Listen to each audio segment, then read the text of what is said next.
Hello and oh, sorry. I'm still here. Hello. Hello. And welcome back to another Real World Archaeology. This is part 2 of our video about the film Outlander from 2008, a sort of Viking versus monster B movie. Yeah. And we're having great fun, actually. You left us on a cliffhanger. With a hunting party about to go out, and if you hadn't seen part 1, go and check part 1 first. Otherwise you will be lost. Exactly, and then come here. So we're going to dive straight in with the fact that actually when Kanan first escapes his bonds, see, we were so annoyed at the blacksmith thing, when he first escapes his bonds, he actually knocks Freya out. She's sort of feeding him.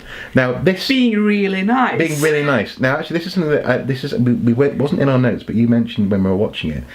Would she really, if she's essentially the princess, the seems-to-be queen of the place, would she be? Also, a nice note to make here is that Wulfric is her betrothed, and she has just denied him food and aid. Yeah. And then she goes and feeds the prisoners. So maybe she's just snubbing Wulfric. That could be it. Yeah. So maybe she's doing it just to annoy her would-be husband. Yeah. But I don't know. You weren't convinced that she would be feeding the prisoner. No. You know. So is that a negative? Possibly. Yeah, we'll put a negative. It will wait up now. So. No, negative. Okay, but anyway, the positive though is that she gets her own back with a punch. Yeah, a good punch. A very good punch. Kanan is knocked on his ass. So that's a good thing. And the reason why it's a positive, not just because it's like a yay, but because you would have very feisty women at the time. And punching the princess or the Jarl's daughter would be no. Well, and actually, we'll come to that in a moment. We'll come to that in a moment. But the fact that she would hit him back is completely positive. So actually, well, positive and true. Not encouraging violence. Well, violence in schools or whatever. Anyway, they go. The hunting party is leaving. Yeah. They're going off on their ride, and Boromir B says to Kanan, "Would you like to try some mead?" Now, this is it could be a positive, could be a negative. Because you said why would Kanan spit the mead out? Because it's honey wine. It tastes so sweet.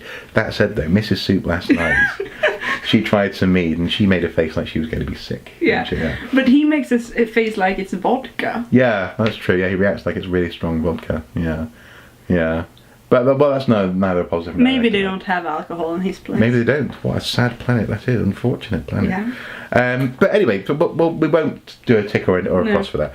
But Boromir explains that he actually, just like Kanan, was once attacked by Freya for an unwanted advance. He said that she stuck a fork in his arm. Yeah. Now, first of all, the fork, sadly, that's a negative. Yeah, it would have been a knife. Yeah, it would have been a knife. No forks. Forks weren't around until the Tudor times, really. And even then they were seen as weird.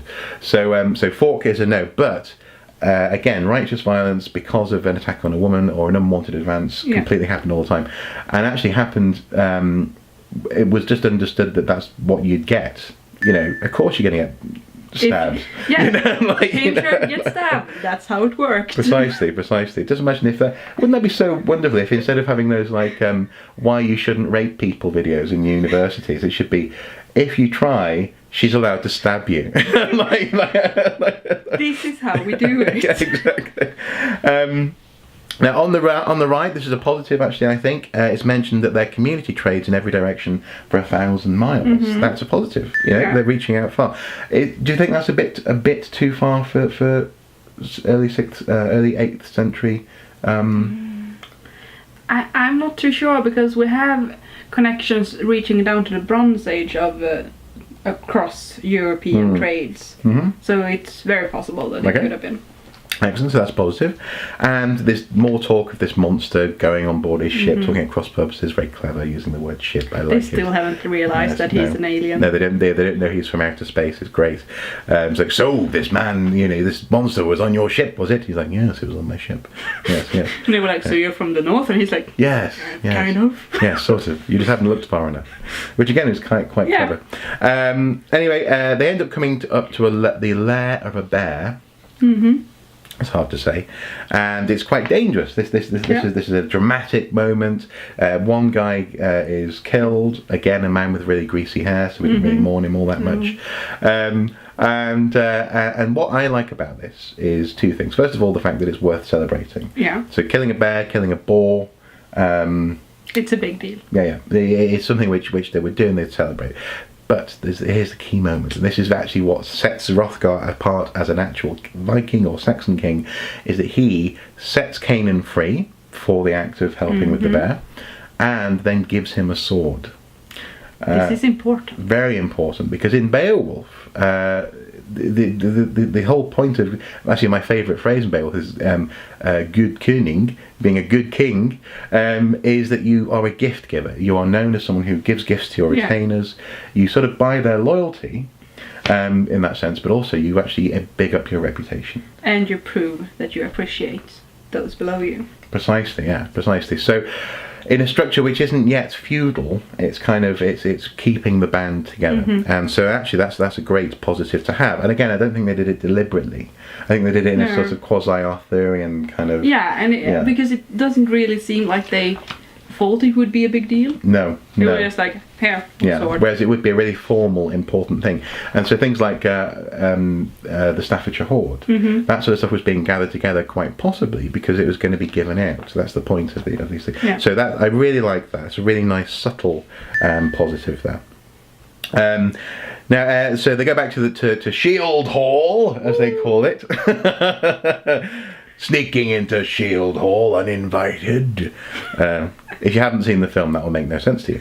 And they start feasting. Of course, that's great. Not really worth a positive, because that's just what we think Vikings did anyway. Yeah. Everyone knows that. And the king, though, when Canaan comes in, dressed in what can only be described as a looks like a great big wig. Doesn't it, really? Yeah, great. It's not pretty. It's not pretty. It's not. It was meant to be a fur, or a skin. It doesn't even look like a. It doesn't look like it. Doesn't look authentic. It looks like it's made of polyester. It looks actually like it's from IKEA. Yeah. Is that a positive? No. Anyway, he comes in and everyone stops, looks, and then the king goes, "Now you look like a Viking." No, you don't. No. See Part.1. So that's a negative. Now, what's cool here, though, is that we see lots of people telling far-flung stories, getting very nicely inebriated with plenty of mead. That's a positive. That's exactly what people are doing, so that deserves a tick. Although there's a negative here that we spotted, and this is really nitpicking, and it's to do with the floor. What was wrong with the floor, Liv? It's a wooden floor. It's a wooden floor. No wooden floors. No. Yeah. The floor would be very compressed earth. Yeah. Through hundreds of years of traffic, people's walking back and forth. Possibly covered with hay or dried grass or something like that. So something made to soak up blood or anything. Even actually, to be honest, as far as we can tell from the archaeology, when a child is learning to go to the loo properly, they may even be doing it in the house, actually, in the corner or something. So that's why you'd have stuff on the floor to soak up stuff. But earthen floor, not a wooden plank floor, so that's a negative. Yeah. And they have earthen floors in the other parts of the village. Yeah, they do. So why? Inconsistency. But that's the room with the tree in it. Yeah, true. It's the room with the tree in it. Yeah. Maybe that's the root of the problem. Thank you.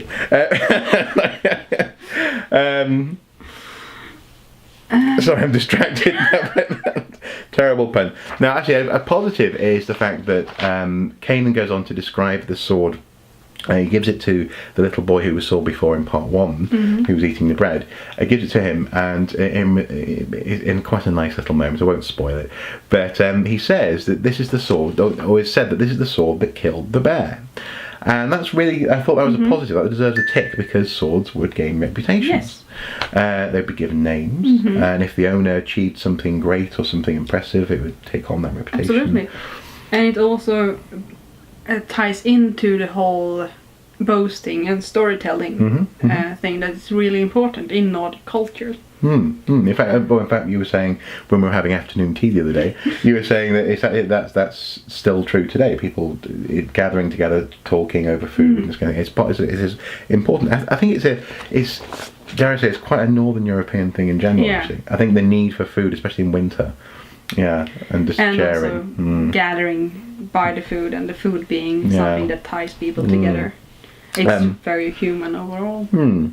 So we hear that the boy's parents sadly were killed by raiders, and the king says, "We look after our own, though." And which is nice. Hopefully these weren't Frankish raiders, because that would have been impossible. Yeah. And then they have some telling to do to the boy. Exactly. Yeah.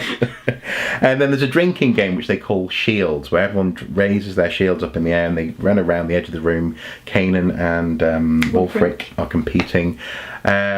That deserves neither a positive or a negative, really. No, but it's great fun. Yeah, the theme of it is good. The feeling of it is okay. I mean, like I said, I used to work amongst people dressed as Vikings all day, and when we had parties, we would do things like drinking out of the boss of the shield from along. So people would muck about with shields, I think, probably, because they're also not that expensive. No. Yeah. So, but whether or not they'd actually do this sort of Pirates of the Caribbean style,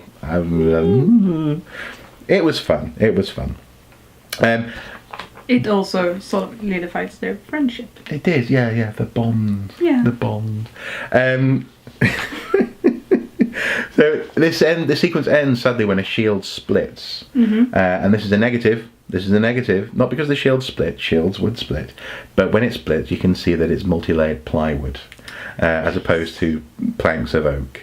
If you're gonna show a shield being split in a Viking movie, use some planks. Use planks. I mean, you can use pine, just not plywood. Exactly. Yeah, don't use plywood. So that's a negative. Although again, IKEA. Yeah. We didn't have plywood in the 7th century. No, you didn't. No, that's true. So anyway, suddenly the Morwen is back. Ooh! Or is it? Actually, it's Ron Perlman as Gunnar, and we've been hearing about Gunnar all the way through the movie up until now, and he's attacking the place. His village is the one that we saw at the beginning of the film, with the whale and it's been burnt down. And the crappy sword. See Part 1. And so he's attacking the place, and he's like, "I'm gonna kill you," in this really weird accent. But I'm not gonna take off a negative for that, because it's Ron Perlman. I mean, he deserves 2 positives, doesn't he? Yeah, he does. It's Ron Perlman. He's so cool. That's 2 positives. I mean, Hellboy's in the movie. And this is another positive. Freya defends herself very well.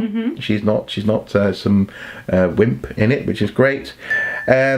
Negative though about Perlman. Perlman fights with hammers.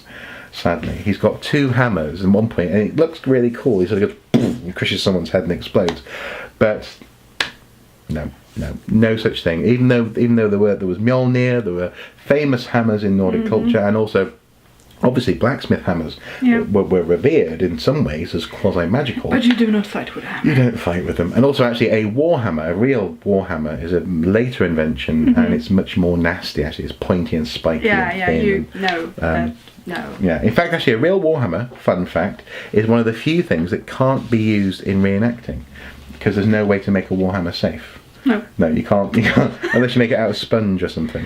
So that's no fun. Yeah, that's a negative. Positive though is the fact that we see the distrust from village to village. It's clear that Perlman is obviously accusing Hrothgar of his. This is the reason why his daughter, I think, and wife, or son and wife, are dead. And this is true actually. Lots of people like to portray Vikings as being all kind of pirates together, and no. From village to village, they would not trust each other. And that's why we had things. Precisely, yeah. A thing being a meeting, or almost like a government. Actually, a court. Yeah. So the most famous one being on Iceland, probably the thing there, which you learned recently, is the base for the Icelandic Parliament. Yeah. So that means the Parliament in Iceland is the longest running democratic gathering. Yeah. In Europe at least. They're also actually the Isle of Man has a thing as well. Its Parliament is called a thing. So you would have things to formally meet, but the mistrust between groups is good that it's in here. And actually also, before they started raiding, for example, Britain or further south, they were raiding each other. We just stopped that and came to raid you instead. Exactly. Just thought, this is silly. Why are we raiding each other? We can raid over there. And Britain, by the way, was never a myth. That's the TV series there, Yeah. Vikings. That's just my own personal thing. But they knew Britain was here. Yeah. Yeah. We've always been here. So yeah, tension, mistrust from village to village. A positive and a negative would be the defence of the wall. So what we see actually is some really nice shiny helmets. Yeah. And the reason why I mentioned that is I think I mentioned in part 1 that the helmets are good, but the fact that they're shiny is important. Again, in Beowulf, they specifically mention, or it is specifically remarked that certain helmets haven't been looked after properly because they're not shiny. Looking after armor is the most important thing ever in a warrior culture. Exactly, incredibly important, and you wouldn't let it go rusty. You wouldn't let a patina form. You would look after it. In fact, I believe chainmail, for example, you wouldn't wear it all day. No. Certainly not in a feast. No. But we can't go back and put a cross on now. But because you don't want to go, you don't want it to get rusty. You definitely wouldn't want to spill honey wine on it. Yeah, and it would also smell like a forge. Yeah, it'd smell like a forge. But also, you'd probably smell like goose fat as well, because actually you'd store it in some sort of animal fat, to keep moisture away from it. So, but anyway, that's a positive, is shiny helmets. Yeah. You don't often see them actually in films. Anyway, and the negative though is the use of the bow on the wall.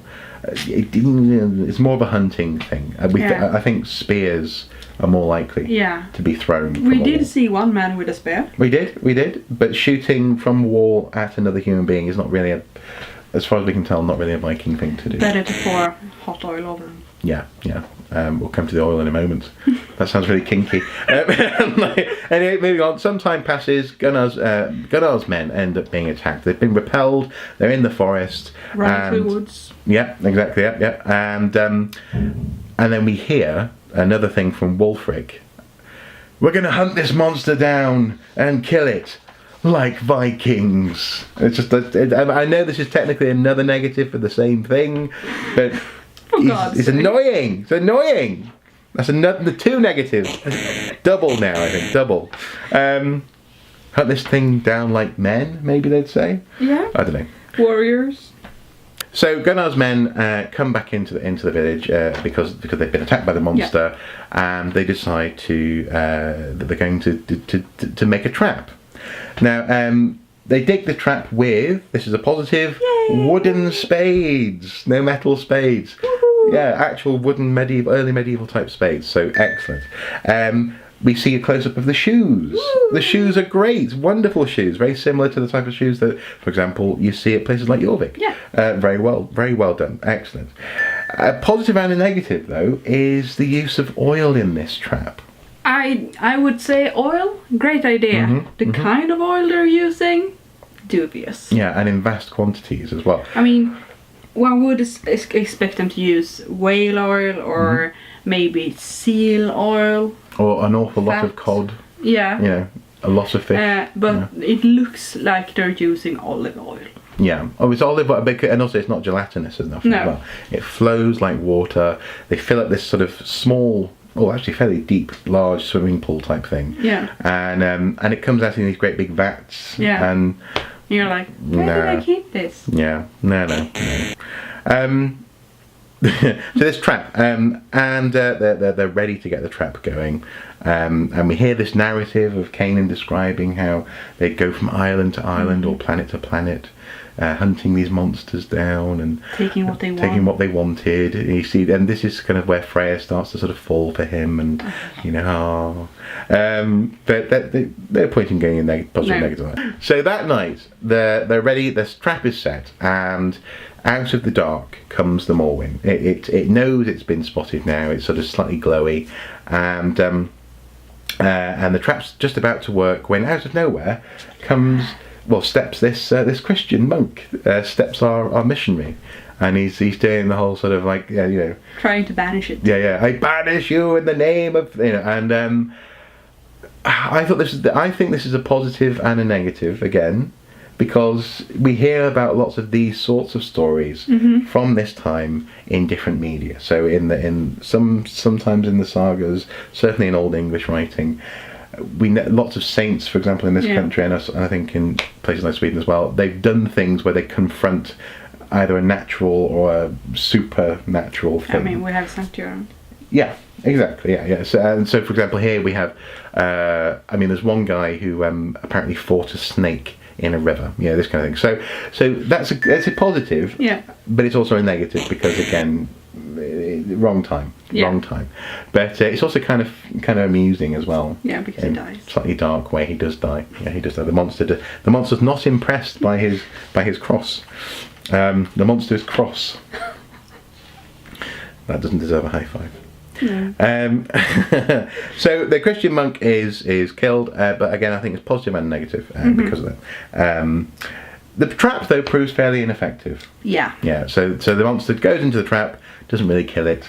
Lights it on fire. Doesn't really kill it. And King Hrothgar dies, unfortunately. And this though is a positive. They decide they need better metal. Now I like this because this isn't. I mean, not. Hear me out. This is a theme for the era. The whole point is actually that these people invented better metal. In many ways, better metal eventually, but crucially, better metallurgy, specifically steel. Yeah. So actually, the theme of improving metal, especially when it's required, is good. So positive, good. And they decide to go to Canaan's ship, which is sunk. And this is quite clever, actually, in a lake. Yeah. So he's there with Wulfric on a boat, and he goes, "This is where your ship sank." And he's like, "Yeah. Don't ask questions." And he's like, "In a lake." But nonetheless, his spaceship is at the bottom of the lake. He retrieves some metal from it, and they make a cool, but also not remotely accurate looking sword. It's cool though. I like it. It's cool. But nonetheless, the idea, better metal, is positive. There's a bit of a conflict in a cave. We're not going to spoil the ending for you, but a cave and conflict. There's an underworld sort of doom kind of level, lots of lava. But we haven't positive or negative it because it's so ridiculous. It's not even. Yeah, really. It's just like what? Yeah, and also I suppose we can't say that Vikings never went and. To the center of the earth. I think we can, Mark. I think we can. Are you sure, Liv? Yeah. Have you been to the centre of the earth? No, I haven't. Then you can't say. Oh. Yeah. So no, see, science. Now there are lots of bodies gathered together, lots of grinding and crunching noises, and I posited this, and I ticked this because of the root of Grendel. Grendel means grinder. So if this is a precursor to Beowulf, that's kind of cool. Yeah. Actually, that there's this sort of nasty sort of element to it. It does amazing for the ambience in the movie. It does, and actually in that sense, it deserves a tick just because it's quite nicely gory. Actually, yeah. So stuff happens. Don't want to spoil the plot. That's literally what I've written here. Ends with a monster clinging on for dear life off a cliff. And here I just kind of tapped out. Yeah, Liv was checking out at this point. She was checking her Facebook, and it ends up though. We end up with Freya inheriting the Medallion of Power, and that's a positive because again, women could inherit status. It was expected that she would eventually marry, and that he would at least share that status with her, if not take it on. But nonetheless, she could inherit status. In fact, often actually, if her husband died, I do believe a woman would take his role at meetings like things. Yes. Maybe even dressing as a man as well. Yeah. If she wanted to. I really like the Monty Python. Are there any women here? No.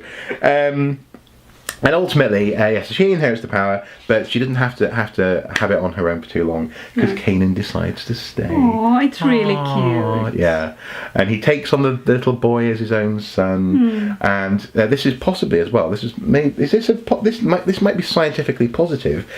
He needs to adopt a son because they're different species. Yeah, they're not viable. From them. No. Yeah, that's a positive. Yeah. That's an unexpected positive. Yeah. Should we mention the Viking burials or the seed burials? Yeah, that's a good point actually. What do you want to say? nice ship. They worked in the Morwen Yeah, they put the Morwen's head on the design of the ship. Yeah, quite cool, that's nice. Yeah. Though we have 2 dead bodies on the ship, Yeah. and they were both fairly important people of their society. So I would say that they probably would have made 2 ships. Yeah, they probably deserve a ship each. Yeah. They? Yeah. Yeah. But otherwise, it was a nice. Yeah, it was a nice one. funeral. And also they reference it as being the year of 4 kings. So presumably Wulfric's dad had died that year. Yeah.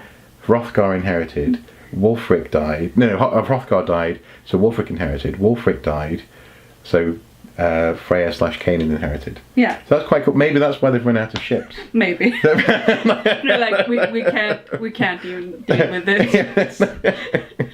Exactly. We've got a cave full of dead people to deal with. We've got just put them on one ship, please, just one ship. But actually, that's worthwhile. Is the positive and negative. But actually, another thing that's worthwhile mentioning as well. These ships weren't just